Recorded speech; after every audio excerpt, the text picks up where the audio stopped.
جو کارگل تھا یہ بیسکلی ایک لمیٹیڈ اس کو کہیں لمیٹیڈ وار تھا، very limited in the sense کہ پہاڑوں کی چوٹیوں پہ 16,000 فٹ کی بلندی پہ یہ دس واز فوٹ، ٹھیک ہے، and this was a limited war, it was more of a جسے کہتے ہیں guerrilla operation in the mountains. تو یہ نہیں کہ پورے ملک میں ہو گیا تھا، کوئی جنگ کا ماحول تھا.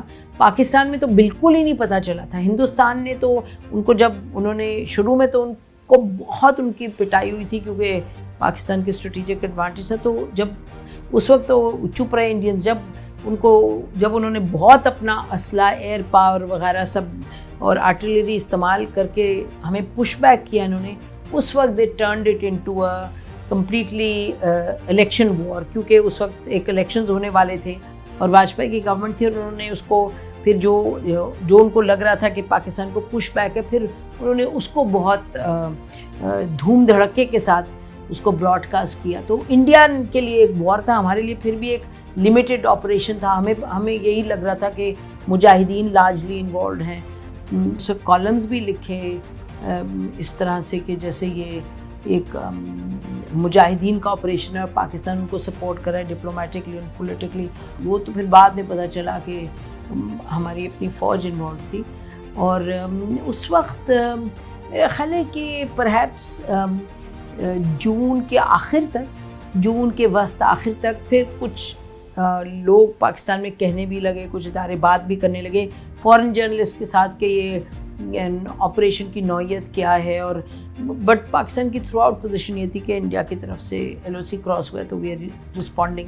تو بڑا ایک کنفیوزڈ پکچر تھی، اور زیادہ جو پکچر تھی وہ تو یہی تھی کہ انڈیا نے اٹیک کیا.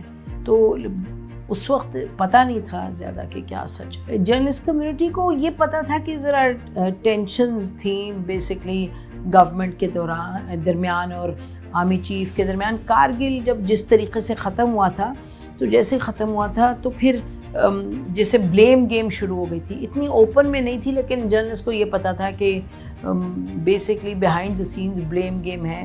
اور اٹ واز اے کویسچن کہ ہو ول بلنک فرسٹ، کہ فوج کی طرف سے کچھ ہوگا یا نواز شریف صاحب کچھ کریں گے. لیکن بیچ میں یہ شہباز شریف صاحب اور چودھری نثار برج کا رول ادا کر رہے تھے، اور یہ سب کو پتہ تھا. یہ چیزیں سب باہر لکھا بھی جا رہا تھا ان پہ کافی حد تک. تو جنرل ایک سینس تھا کہ ٹینشن ہے بیچ میں.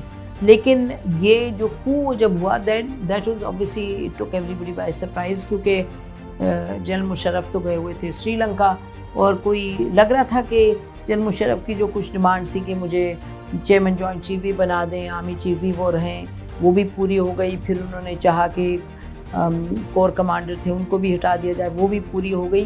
تو لگ یہ نہیں رہا تھا کہ ایک کو ہو جائے گا. لیکن جب پھر ان کو جو بھی نواز شریف صاحب کو جو بھی وجہ تھی، جو بھی ان کو خبر ملی، پھر انہوں نے طے کیا کہ جنرل مشرف کو ریموو کر دیں گے. اور جب انہوں نے ریموو کرنا چاہا تو وہ سب کو معلوم ہے وہ مشرف وہ زندہ ہے. لیکن جس طریقے سے آرمی نے ریئیکٹ کیا پھر on the ground, even when the army chief was in the air, تو obviously ان کی تیاری ہوئی تھی کیا کہ اگر کوئی اٹیمپٹ ایسا ہوگا تو پھر we will move in to remove the prime minister. اور پرائم منسٹر نے بھی یہ کیا تھا کہ جس طریقے سے ان کے پاس پاور تو تھی، obviously کانسٹیٹیوشنل اتھارٹی تو تھی ان کی کہ آرمی چیف کو ریموو کر دیں. لیکن پھر جن حالات میں وہ ریموو ہوئے، وہ جہاز میں وہ سری لنکا میں تھے. پھر انہوں نے ان کے جو ISI تھے، DG ISI، ان کو انہوں نے کہا کہ اپنے پرائم منسٹر ہاؤس میں ان کو وہ پہنا دیے pips that he is the new stars پہنائے کہ he is the army chief. اور پھر سڈنلی بڑا وہاں سے رسپانس آیا کہ from the GHQ، and naturally then they came in and took over. اور میں اس دن ایکچولی اس دن کہاں تھی، اس دن I was supposed to have a meeting with Shahbaz شریف صاحب، لیکن for some reason میرے والدہ کا کوئی اور پلان تھا تو میں ان کے ساتھ چلی گئی، نہیں تو ہو سکتا ہے I would have been inside the PM house. تو اس کو کے دن یہ this is what happened. ہم جب واپس آئے was driving back with my mother، تو میں دیکھا باہر اتنی لوگ جمع تھے. تو پتہ چلا کہ by that time 111 بریگیڈ کے لوگ آ کے اندر جا کے PTV دے ٹیکن اوور. اور اس وقت میرا خیال ہے جو